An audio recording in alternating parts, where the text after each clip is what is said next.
Salazar raised some very good questions, and I felt like we weren't able to give the answers that night that we needed to give to hopefully gain your support for this. So tonight, taking heed to the questions that he asked, and also Councilman Pierce, we have a little presentation that we want to make to reassure you that by offering a resolution of support, in no way are you endangering or jeopardizing the health of any humans due to the issue that's at this former KLN Steel site.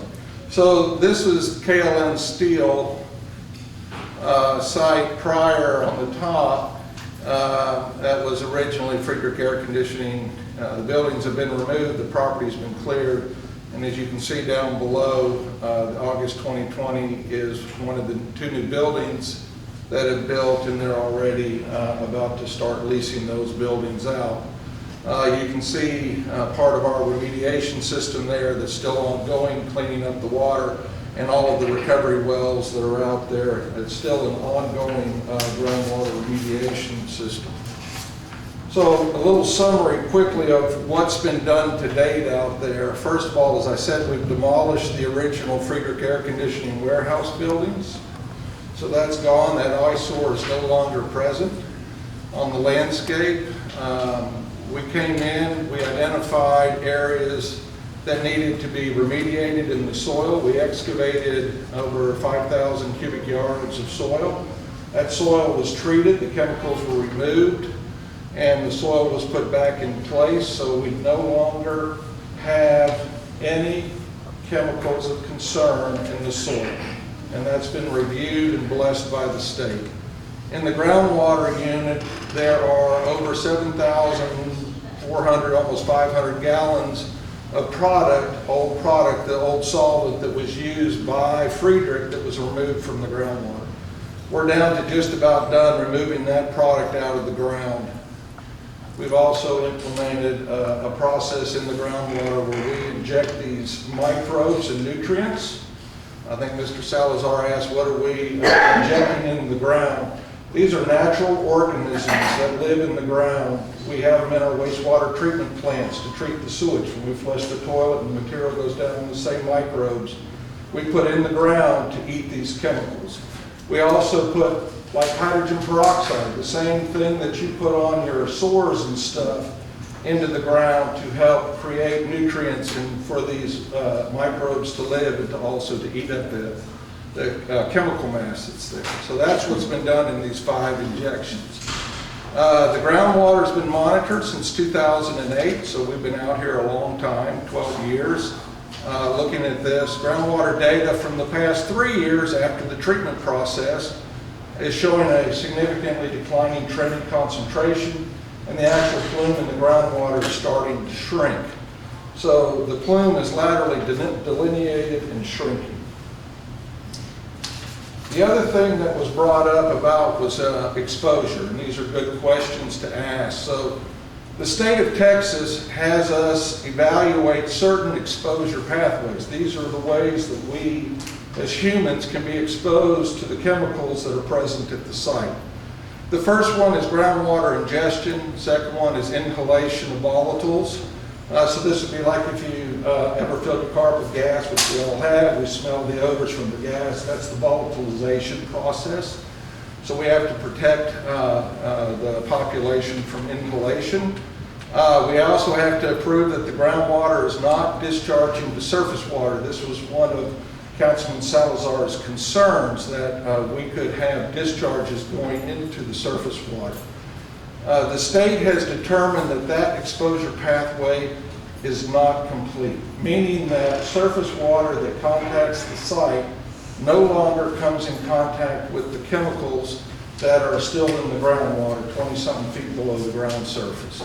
The next one is total soil combined. This is the direct contact. So if a person were to walk across the site, they could come in contact with the chemicals. Again, the soil was excavated to groundwater, treated and put back. Then we have groundwater, the soil leaching to groundwater. Again, the soil's been remediated. And then we have inhalation of volatiles from the subsurface. That's not complete because we've remediated the soil.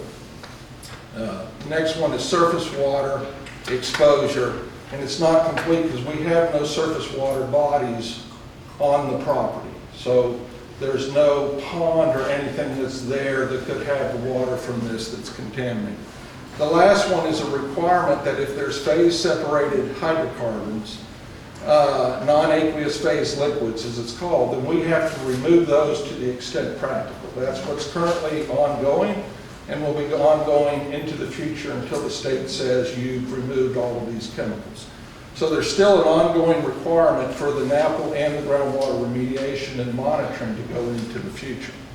So again, what we're here to ask for tonight is a resolution of support for an MSD ordinance that would be issued by the city of San Antonio. And if y'all are the last of the retail public utilities that we need to get a resolution of support for. And if that would end up providing a closure pathway for groundwater ingestion, because what the MSD does is eliminates someone from using that water as potable water or drinking water. So this is I'm going to go through these slides kind of quick. So the slide on the left is the old Friedrich air conditioning. Again, everything's been demolished on the site. You can see the site was cleared, and now we see the footprints of the two buildings. Both of these buildings actually are complete and they're ready for occupancy, so someone will be moving into those. They're actually wanting more of the property now to be released so they can start construction of a fourth building. They've already got a third one started in the south, and they would like to start a fourth and put more truck bay in. So the site is divided into two tracks. Track one was clean. There was no contaminant mass on site one. Track two is the area that still has ongoing requirements for remediation. In this area, you can kind of see, and unfortunately this doesn't shine on the TV monitor, but there's the area where you can see where the soil was excavated. I'll show you a picture in just a minute, the areas where the soil was excavated. This is a look at the soil characterization that went on. Every one of these dots on there is a place where we ended up taking soil samples and doing soil assessment. There was over 50 soil borings put inside the building. These are the main soil borings that are taken. And in the lower right-hand corner is where the old vapor degreaser was located. That's where the contamination was located.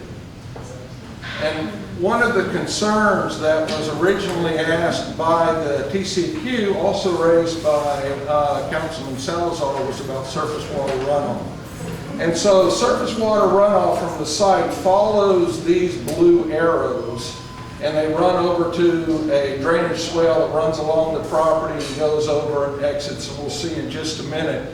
But we took samples all along this drainage pathway, and we had to demonstrate that A, there was no contamination in the drainage pathway, and that there was no ongoing release to the environment. So this occurred back in the very beginning assessment of the site. As I said, we had 3 areas on the property. These are the 3 areas that are highlighted in light blue. These are the areas where the soil was excavated down to groundwater. So we took all of the soil out. When the soil was out, we put these chemical oxidizers. That's hydrogen peroxide. So again, the exact same thing. We put on a sore to fix a sore. We put in the ground to fix a sore in the ground. And what that does is that helps get rid of the concentrations, the mass that's right there at the groundwater contact.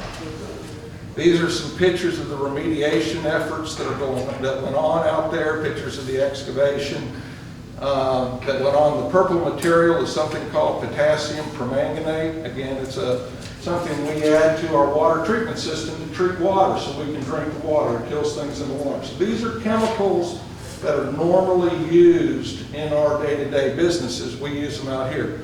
The white powder in the middle row at the end on the right is lime. And we added lime. The lime actually reacts with these chemicals, burns them off, and destroys them. And so what we're left with is a clean thing. In the lower left-hand corner you can see how deep the excavation was. We're actually putting soil back in here, and you can see the dozer that's in there is actually below the ground. We dug down to about 15 feet for the excavation. This site here, another question was, where does surface water from the site go? And so if you follow the blue dashed line, the blue dashed line heads off, crosses under Ben Zingelman, comes across and enters into a drainage channel there. The drainage channel is, and right now the name of the creek, Salito Creek, and drains down south. And one of the questions was, if we did have chemicals that came off the site, would they get into the city of Kirby drinking water? And the answer to that is no. And we'll see in just a second. I want to tell you why. The little purple circle is the plume, the original plume that was out there on the site. Today we've determined that the plume is actually shrinking in size, but that gives you a perspective of where the groundwater plume is located on the property. And that's important because when we talk about one of the concerns, so I got a black line across here. I'm going to show you a cross section of the topography of the site.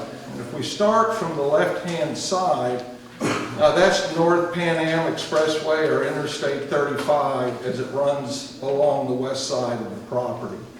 And then we have an elevation change up to the top where the former Friedrich Air Conditioning building was located.